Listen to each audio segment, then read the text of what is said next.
ಹಸಿರು ಫೌಂಡೇಶನ್ ಚಿಕ್ಕಮಗಳೂರು ವತಿಯಿಂದ ವಿಶ್ವ ಪರಿಸರ ದಿನಾಚರಣೆ ಅಂಗವಾಗಿ ಚಿಕ್ಕಮಗಳೂರು ನಗರದ ತಾಲೂಕು ಕಚೇರಿ ಆವರಣದಿಂದ ಎಂಜಿ ರಸ್ತೆ ಮಾರ್ಗವಾಗಿ ಆಜಾದ್ ವೃತ್ತದವರೆಗೆ ಬೃಹತ್ ಪರಿಸರ ಸಂರಕ್ಷಣಾ ಜಾಥಾ ನಡೆಸಿದರು. ಪರಿಸರ ಸಂರಕ್ಷಣೆ ಕಾಡು ಬೆಳೆಸಿ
ಶಾಸಕ ಎಚ್.ಡಿ. ತಮ್ಮಯ್ಯ ಅವರು ಮಾತನಾಡಿ, ಇಂದು ವಿಶ್ವ ಪರಿಸರ ದಿನ.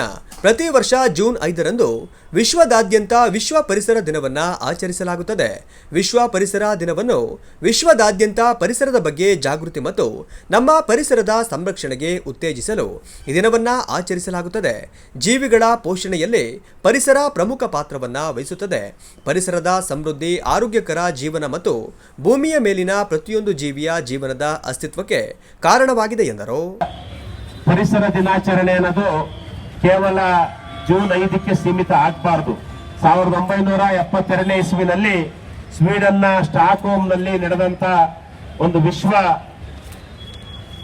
ಸಂಸ್ಥೆಯ ಸಭೆಯಲ್ಲಿ ಒಂದು ತೀರ್ಮಾನ ಮಾಡ್ತಾರೆ.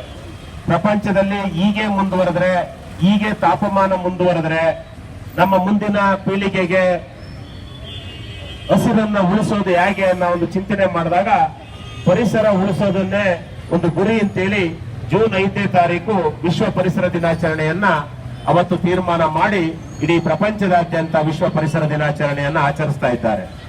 ನಾವು ವಿಶ್ವ ಪರಿಸರ ದಿನಾಚರಣೆ ಅಂಗವಾಗಿ ಇಲ್ಲಿ ಸೇರಿ ಪರಿಸರ ಅಂದ್ರೆ ಏನು ಅಂತ, ತುಂಬಾ ಜನಕ್ಕೆ ಪರಿಸರ ಅಂದ್ರೆ ಏನು ಅಂತ ಗೊತ್ತಿಲ್ಲ.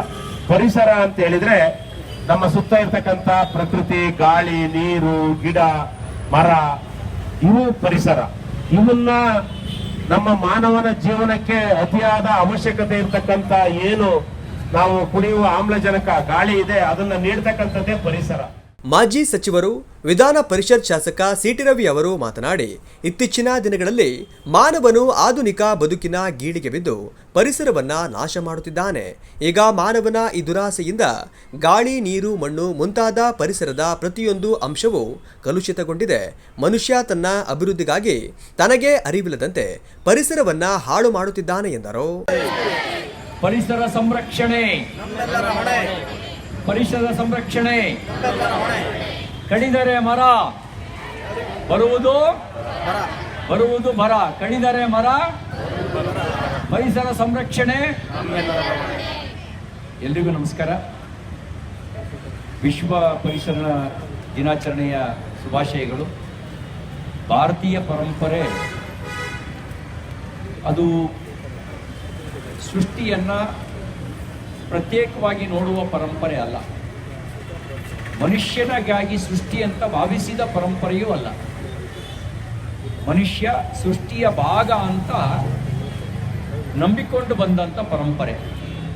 ಪಂಚಭೂತಗಳಿಂದಲೇ ಜಗತ್ತಿನ ಸೃಷ್ಟಿಯಾಗಿದೆ. ಅದೇ ಪಂಚಭೂತಗಳೇ ಮನುಷ್ಯನಲ್ಲೂ ಇದೆ. ಯಾವುದನ್ನು 5 ಎಲಿಮೆಂಟ್ಸ್ ಅಂತ ಹೇಳ್ತೇವೆ, ಆ 5 ಎಲಿಮೆಂಟ್ಸೇ ಮನುಷ್ಯನಲ್ಲೂ ಇದೆ, ಜಗತ್ತಿನಲ್ಲೂ ಅದೇ ಪಂಚಭೂತಗಳಿರೋದು. ನಾವು ನಿಜ ಅರ್ಥದಲ್ಲಿ ಧರ್ಮವು ರಕ್ಷತಿ ರಕ್ಷಿತ ಅಂತ ಭಾವಿಸಬೇಕಾಗಿರೋದು ಈ ಪಂಚಭೂತಗಳ ಸಂರಕ್ಷಣೆಯೇ ನಮ್ಮನ್ನು ಸಂರಕ್ಷಣೆ ಮಾಡುತ್ತೆ ಅನ್ನೋ ಅರ್ಥದಲ್ಲಿ ನಾವು ಅನುಷ್ಠಾನಗೊಳಿಸಬೇಕಾಗಿದೆ. ನಾವು ಪ್ರಕೃತಿಯನ್ನು ಆರಾಧಿಸ್ತಾ ಬೆಳೆದವರು, ಪ್ರಕೃತಿಯನ್ನ ಭಗವಂತ ಅಂತ ತಿಳಿದು, ದೇವರು ಅಂತ ತಿಳಿದು, ಕಲ್ಲಿಗೆ ಮೂರ್ತಿಯ ರೂಪವನ್ನು ಕೊಟ್ಟು, ಮರ ಗಿಡಕ್ಕೆ ದೇವರ ರೂಪವನ್ನು ಕೊಟ್ಟು ಪೂಜನೀಯ ಮನೋಭಾವನೆಯಿಂದ ನೋಡಿದಂಥವರು ಭಾರತೀಯರು.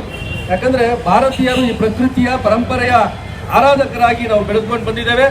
ಅದೇ ರೀತಿ ಪ್ರಕೃತಿಯನ್ನು ಉಳಿಸ್ತಕ್ಕಂಥ ನಿಟ್ಟಿನಲ್ಲಿ ನಾವೆಲ್ಲ ಕಾರ್ಯನಿರ್ವಹಿಸಬೇಕು ಅಂತೇಳಿ ಹೇಳ್ತಾ ಈ ಜಾಥಾಕ್ಕೆ ಈಗ ನಾವೆಲ್ಲ ಸೇರಿ ಚಾಲನೆ ಕೊಡೋಣ ಅಂತೇಳಿ ಎಲ್ಲರಿಗೂ ಕೂಡ ಧನ್ಯವಾದಗಳು. ನಮಸ್ಕಾರ. ವಿಧಾನ ಪರಿಷತ್ ಶಾಸಕರಾದ ಎಸ್ಎಲ್ ಭೋಜಗೌಡ, ನಗರಾಭಿವೃದ್ಧಿ ಪ್ರಾಧಿಕಾರದ ಅಧ್ಯಕ್ಷರಾದ ಮಂಜೇಗೌಡ, ರಾಜ್ಯ ಪರಿಸರ ಮಾಲಿನ್ಯ ನಿಯಂತ್ರಣ ಸಮಿತಿ ಅಧ್ಯಕ್ಷರಾದ ಎಎನ್ ಮಹೇಶ್, ಬಿಎಸ್ಪಿ ಮುಖಂಡರಾದ ಕೆಟಿ ರಾಧಾಕೃಷ್ಣ, ಭೀಮ್ ಆರ್ಮಿ ಜಿಲ್ಲಾಧ್ಯಕ್ಷರಾದ ಹೊನ್ನೇಶ್, ದೌರ್ಜನ್ಯ ನಿಯಂತ್ರಣ ಸಮಿತಿ ಸದಸ್ಯರಾದ ಹುಣಸೆಮಕ್ಕಿ ಲಕ್ಷ್ಮಣ್, ಹಸಿರು ಫೌಂಡೇಶನ್ ಮುಖ್ಯಸ್ಥರಾದ ರತನ್ ಊರುಬಗೆ, ಶಾಲಾ ಕಾಲೇಜು ವಿದ್ಯಾರ್ಥಿಗಳು ಉಪಸ್ಥಿತರಿದ್ದರು.